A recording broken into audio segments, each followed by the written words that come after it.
नमस्कार, मेरा नाम अमन। नमस्कार, मेरा नाम नमन और हम यूपी फर्स्ट से। आज हम बात करेंगे कुछ जिम्मेदारियों के बारे में जो हम उत्तर प्रदेश वासियों को निभाना चाहिए अपने प्रदेश को आगे ले जाने के लिए। और ऐसी कई जिम्मेदारियों में से एक बड़ी जिम्मेदारी है टैक्स की, जो हम यूपी के लोगों को बिल्कुल टाइम पर भरना चाहिए। टैक्स की हमारे यहाँ अगर यूपी की बात करें तो करीब 23 करोड़ लोग हैं, जिसमें से लगभग 60 लाख लोग ही ऐसे हैं जो टैक्स भरते हैं, और ये काफ़ी कम नंबर है। और हमें लगता है कि इससे कई ज़्यादा लोग ऐसे होंगे जो टैक्सेबल इनकम के ब्रैकेट में आते होंगे, जिनकी इनकम 2.5 लाख से ज़्यादा होगी। तो 2.5 लाख से ज़्यादा वाले इनकम वाले लोगों को कम से कम 5% का टैक्स भरना होता है। और ऐसे कई लोग होंगे यूपी में जो इससे ज़्यादा कमाते होंगे सालाना, लेकिन फिर भी वो लोग टैक्स नहीं देते। मेरे ख्याल में जो ये 2.5% का जो नंबर है वो नौकरी पेशा लोगों का होगा, क्योंकि उनके पास कोई ऑप्शन नहीं होता है। उनकी जो जो तनख्वाह आती है वो ओपन में आती है, तो वो टैक्स कटते ही कटता है। लेकिन यूपी में कई सारे लोग हैं, बिजनेसमैन हैं या दुकानदार हैं, जिनकी 2.5 लाख सालाना से कहीं ज़्यादा इनकम होती है। 2.5 लाख तो महीने में ही हो जाती है, पर वो लोग टैक्स नहीं भरते। तो मेरे ख्याल में हमें टैक्स बहुत ईमानदारी से भरना चाहिए। और क्योंकि टैक्स भरना इसलिए भी ज़रूरी है क्योंकि ये जो पैसा है वो सरकार इस्तेमाल करती है हमारे ही भले के लिए, और उनके भले के लिए जो टैक्स नहीं भर सकते, ताकि वो भी तरक्की करके आगे टैक्स भर सकें या उस लेवल में आ सकें, वो भी हमारे बराबर आ सकें और फिर उनकी भी इतनी इनकम हो सके कि वो भी टैक्स भर सकें। अच्छा, टैक्स भरने के साथ एक और चीज़ है कि जो टैक्स भरते हैं वो चोरी भी बहुत करते हैं। तो टैक्स की चोरी बहुत अच्छी बात नहीं है। मेरे ख्याल में टैक्स बहुत ईमानदारी से भरना चाहिए। मुझे मतलब ठीक है, आप थोड़ा बहुत पैसा इधर उधर हेर फेर करके बचा सकते हो, लेकिन वो सही बात नहीं है। क्योंकि आप ये देखिए कि अगर आप ईमानदारी से टैक्स भरेंगे तो वो जो बढ़ी हुई रकम, जो हम सब ईमानदारी से अगर टैक्स भरेंगे और जो बढ़ी हुई रकम आएगी, सरकार उसका और ज़्यादा अच्छा इस्तेमाल हमारे लिए कर पाएगी। तो टैक्स चोरी एक तो क्रिमिनल ऑफेंस भी है, लेकिन हमें अपने मन से मतलब थोड़ा सा सोचना चाहिए और ईमानदारी से ही टैक्स भरना चाहिए, क्योंकि वो पैसा लौट के हमारे पास ही आएगा, हमारी ही किसी उपयोग के लिए वो पैसा खर्च किया जाएगा, सरकार हमारे लिए ही खर्च करेगी, तो कहीं ना कहीं उसका बेनिफिट हमें मिलेगा।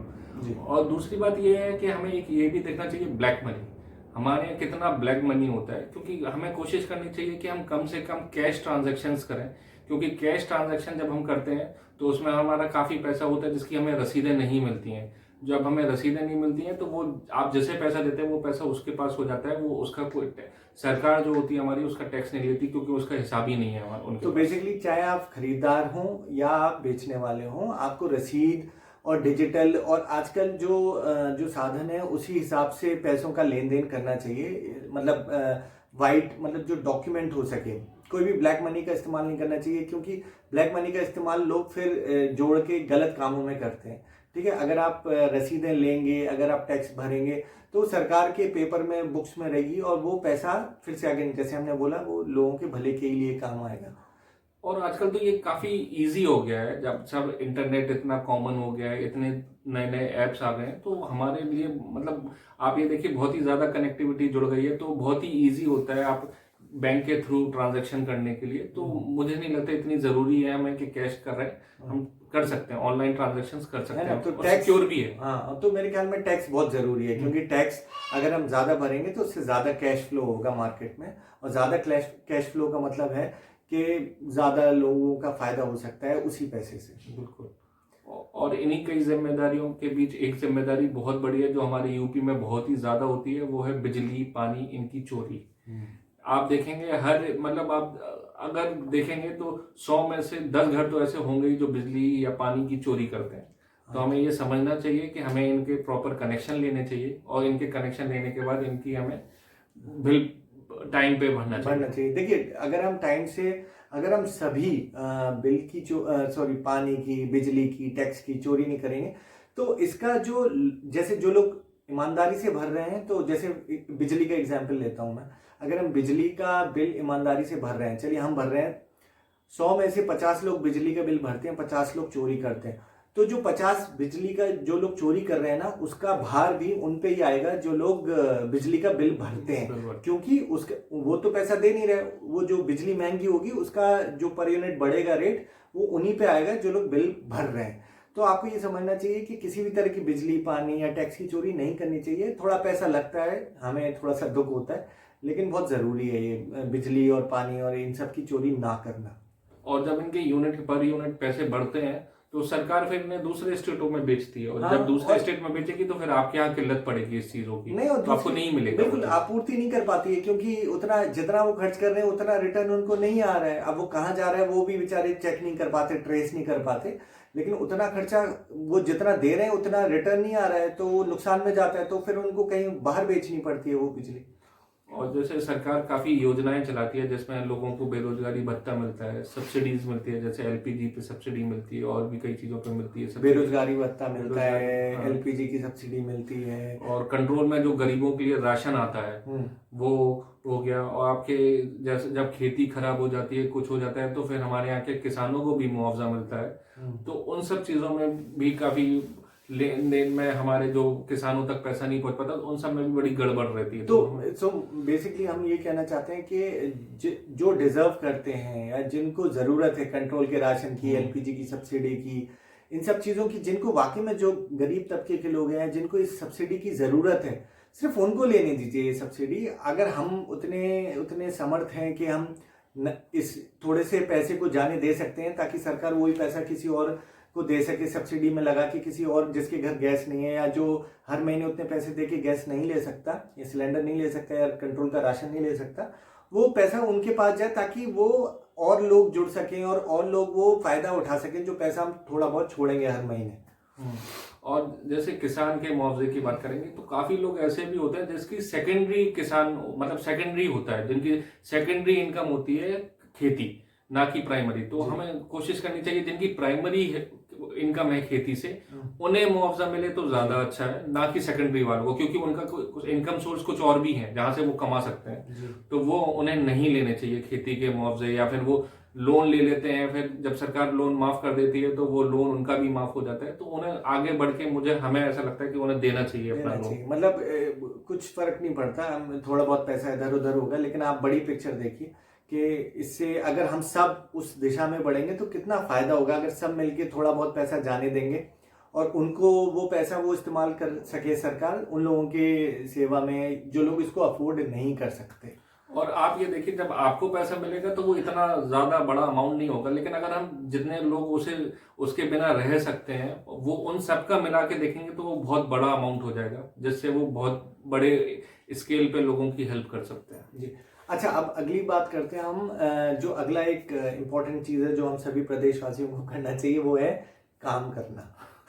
ये एक मतलब आपको शायद लग रहा होगा कि मतलब ये क्या बात की मैंने, बट हमारे यहाँ बहुत सारी ऐसी जनसंख्या है जो कि बेरोजगार है। और दुख की बात यह है कि कई लोग एक्चुअली में काम ढूंढना चाहते हैं, करना चाहते हैं, पर उनमें से कई सारे ऐसे लोग हैं जो करना ही नहीं चाहते कुछ। वो सरकार से बेरोजगारी भत्ता लेना चाहते हैं और वो करना नहीं चाहते। वो या तो ब्याज का पैसा चलाते हैं, बेसिकली उसका पैसा खाते हैं ब्याज का, या फिर वो उनके यहाँ किराएदार होंगे, उनकी पुरानी पुरखों की प्रॉपर्टी होगी उसका किराया खाएंगे। इसके अलावा शायद माता पिता अगर उनके कभी सरकारी नौकरी की हो तो वो पेंशन खाते हैं। लेकिन वो ये सब चीजें करते हैं, लेकिन वो काम नहीं करना चाहते। वो किसी तरह से अपना गुजर बसर करके जुगाड़बाजी करके रहते हैं। तो वो एक सही चीज नहीं है मेरे ख्याल में। अगर आपको ये सारी सुविधाएं हैं तो अच्छी बात है, लेकिन उसके अलावा भी काम करना चाहिए, क्योंकि वो बहुत जरूरी है। एक आदमी जो काम करता रहता है वो फाइनेंशियली और मेंटली स्टेबल रहता है, और वो ना समाज को परेशान करता है और ना वो अपने घर वालों को परेशान करता है। वो भी परेशान नहीं होता। तो मेरे ख्याल में काम करना चाहिए, बहुत जरूरी है काम करना। और यूपी में ऐसे नंबर बहुत ज्यादा है। बहुत सारे लोग हैं जो कि काम नहीं करते और वो करना भी नहीं चाहते, बस मतलब इधर उधर की बातें करते हैं। और फिर हमें इसमें भी ध्यान देना चाहिए कि जैसे जब हम जॉब के लिए देखते हैं तो हमें देखना चाहिए जो उस चीज के लिए डिजर्विंग है उसे, वो जैसे हमें कोटा यूज नहीं करना चाहिए। जो रिजर्वेशन सरकार देती है वो सब उन लोगों को देना चाहिए जो उसे सच में जिन्हें चाहिए, जिन्हें उसकी जरूरत है, ना कि उन्हें जैसे मेरे पास ऑलरेडी अगर एक जॉब है तो मैं अपने भाई को भी लगवा दूंगा, अपने बच्चे को भी लगवा दूंगा। ये नहीं होना चाहिए। अगर हम खुद सक्षम है तो हमें कोशिश करना चाहिए, बताना चाहिए अपने बच्चों को या अपने परिवार वालों को कि हम पढ़ के लाएं, या फिर पैसे खर्च करके आप अपने बच्चों को पढ़ाएं, ना कि ऐसा करें कि बच्चे को कोटे से, रिजर्वेशन से, कास्ट के या फिर किसी भी तरीके से उसे उसमें दाखिल करवाएं, किसी भी इंस्टीट्यूट में या किसी भी नौकरी में। सो बेसिकली जैसे अगर कोई गरीब तबके का है तो, और आप अगर अच्छे परिवार से हैं, आप अच्छे वेल टू डू फैमिली से हैं, तो आपको चाहे वो फॉर्म अगर भरना है, भले ही आप किसी SC ST या किसी OBC कास्ट से हैं, तो अगर आपको सरकार देती है कि आप फॉर्म वगैरह में थोड़ा सा डिस्काउंट मिलता है, तो मेरे ख्याल में वो नहीं लेना चाहिए। थोड़े पैसों की बात है, आपको उस रेगुलर उस पर ही फॉर्म भरना चाहिए, या फीस भी उतनी जो आप दे सकते हैं वो फीस भरनी चाहिए। और वो जो पैसा है शायद, मतलब मुझे नहीं पता अभी ऐसा प्रोविजन है या नहीं, लेकिन शायद वो पैसा मतलब जो आपने छोड़ा है शायद और किसी ज़रूरतमंद बच्चे के काम आ सके। और मतलब ये बहुत ज़रूरी है कि हमें समझना चाहिए कि फिनेंशियली जो ये जो रिजर्वेशंस हैं या जो फिनेंशियली उनको ज़्यादा लेना चाहिए उसी तबके के लोगों में। ऐसा ना हो कि एक ही कास्ट से दोनों लोग एलिजिबल हैं लेकिन दोनों ही लोग ले रहे हैं, जिसमें से एक दे सकता है फीस लेकिन वो भी ले रहा है, तो ऐसा नहीं करना चाहिए। मतलब अगर आप छोड़ सकते हैं तो उसको प्लीज़ छोड़िए, ताकि वो पैसा फिर से किसी के काम आ सके। जैसे बोलते हैं कि हमारे यहाँ निकला भी रूल भी निकले हैं कि क्रीमी लेयर को नहीं देंगे, लेकिन क्रीमी लेयर भी हमारे यहाँ काफी लोग ऐसे हैं जो क्या करते हैं, वो फर्जी सर्टिफिकेट बनवा लेते हैं अपने इनकम के या कास्ट के, और फिर वो उसका यूज करते हैं, जो कि बहुत ही ज्यादा गलत बात है। हमें समझना चाहिए ये कि हम ऑलरेडी इतने सक्षम हैं कि हम इसके बिना भी रह सकते हैं, हम इसके या फीस दे के भी चला सकते हैं, या फिर हमें उस नौकरी की इतनी जरूरत नहीं है कि हम उसे पैसे दे के या फर्जी तरीके से लें। तो हमें ये चीज समझना और चाहिए। प्लस अगर आप compete कर सकते हैं, अगर आप अच्छी मेधावी छात्र हैं या छात्रा हैं और आप अच्छे मतलब नॉर्मल कोटे में जाके आप compete कर सकते हैं, तो आप उसमें कीजिए। आप वो रिजर्वेशन वाला जो कोटा है उसमें ना ही जाइए, तो क्योंकि वो फिर से जैसे मैंने पहले कहा वो शायद किसी और छात्र के काम आ सकता है। और हमारी सबसे बड़ी जो दिक्कत हमने पहले भी शेयर की है ये कि हम लोग अपनी सरकार से सही क्वेश्चन नहीं पूछते हैं, सही जवाब नहीं मांगते उनसे। वो हमें बहुत उल्टे सीधे मुद्दों पे बात करते हैं, हमसे जो हमारी ज़रूरत है उस पर बात नहीं करते। तो ये बहुत ही ज़रूरी है कि हम उनसे सही सवाल पूछें, सही जवाब की अपेक्षा रखें उनसे। तो ये हमें इस पर ध्यान देना चाहिए। तो मेरे मतलब बात ये है कि जैसे सही मुद्दों की लड़ाई करनी चाहिए। ऐसे मुद्दों पे लड़ाई नहीं करनी चाहिए, या बहस या जुलूस या नारेबाजी या पक्षपात नहीं करना चाहिए ऐसे मुद्दों पे जिससे किसी को कोई फर्क नहीं पड़ता। आम मुद्दे जिससे एक आम आदमी को फर्क पड़ता है, हमें उसके ऊपर लड़ाई करनी चाहिए, धरना देना चाहिए, बहसबाजी करनी चाहिए और लोगों के साथ खड़े रहना चाहिए जो लोग सही चीज़ का समर्थन करते हैं। ऐसी मतलब आप समझिए कास्ट बेस्ड पॉलिटिक्स पे हम लोग लड़ते हैं, खींचातान होती है हमारे प्रदेश में, जो कि सही नहीं है। आम आदमी जो सड़क पे ठेला लगा के खड़ा है उसको कोई फर्क नहीं पड़ता, वो अभी भी गरीब है। तो इसलिए इन सब चीज़ों पे बहस और धरनाबाजी करने के अलावा अगर आप हेल्थ केयर, एजुकेशन, जॉब्स, इन सब चीज़ों पे करेंगे ना, तो लोग ज़्यादा आपको अप्रिशिएट करेंगे, लोग ज़्यादा आपकी बात को समझदारी से लेंगे, क्योंकि इन सब चीज़ों का एक आम आदमी का लेना देना है, उसको फ़र्क पड़ता है इन सब चीज़ों से। बाकी इन सब चीज़ों से सबको फ़र्क नहीं पड़ता, कुछ तबका है जिसको पड़ता है लेकिन सबको नहीं पड़ता। सबको ये हेल्थ केयर फैसिलिटीज़, एडमिनिस्ट्रेशन, इससे ज़्यादा फ़र्क पड़ता है। बिल्कुल। और जब आप सही सवाल पूछेंगे तो उन्हें भी सही जवाब देना पड़ेगा, फिर वो आपको घुमा नहीं सकते। आपसे आप जब कास्ट की बात ही नहीं करेंगे, रिलीजन की बात ही नहीं करेंगे, तो वो उस मुद्दे पे आपसे बात ही नहीं करेंगे।